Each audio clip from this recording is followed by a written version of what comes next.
Kolkata city हर साल एक ऐसे उत्सव का गवाह बनता है जहां आस्था, भक्ति और उल्लास का अद्भुत संगम देखने को मिलता है। और आज हम आपको ले चलेंगे इस्कॉन कोलकाता रथ यात्रा 2026 के दर्शन कराने।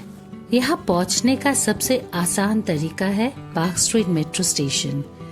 मेट्रो से निकलते ही वेन्यू सिर्फ 5 मिनट की वॉकिंग डिस्टेंस पर है। जैसे ही हम वेन्यू की एंट्रेंस के पास पहुंचे, दूर से ही हरे कृष्ण महामंत्र की मधुर गूंज सुनाई देने लगी।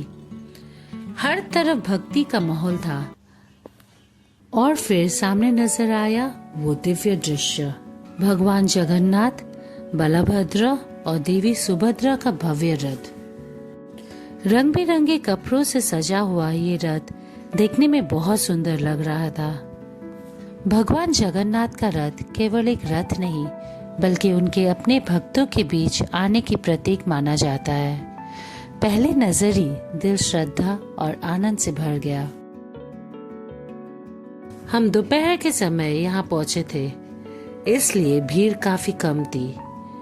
लेकिन आमतौर पर शाम होते ही ये पूरा मैदान भक्तों से भर जाता है और पैर रखने की भी जगह मुश्किल से मिलती है। रथ के दर्शन के बाद हम धीरे धीरे पंडाल की ओर बढ़े। रास्ते में इस्कॉन से जुड़ी कई स्टॉल लगी हुई थी। कहीं धार्मिक पुस्तकें, कहीं भक्ति गीत, कहीं स्पिरिचुअल सोवेनियर और कहीं प्रसादन काउंटर। पूरा वातावरण एक डिवाइन एनर्जी से भरा हुआ था।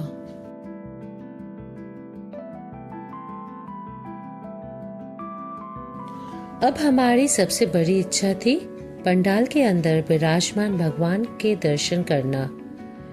पंडाल बहुत ही भव्य और सुंदर तरीके से सजाया गया था, लेकिन जब हम पहुंचे तब मंदिर के पर्दे बंद थे, इसलिए हमने वही इंतजार करने का फैसला किया।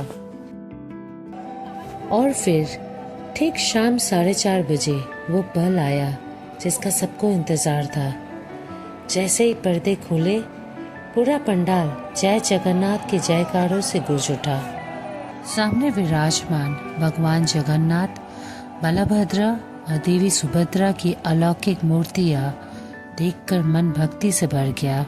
उनके दिव्य मुखमंडल, सुंदर वस्त्र और फूलों की सजावट इतनी मनोहर थी कि नजरें हटाना मुश्किल हो रहा था।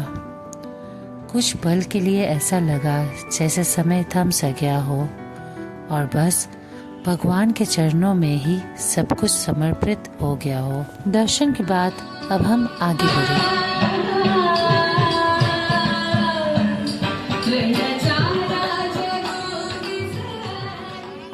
अब समय था प्रसादम का, और सच कहो तो बारिश के मौसम में गर्मा गर्म भोग की खिचड़ी का अपना ही मजा है।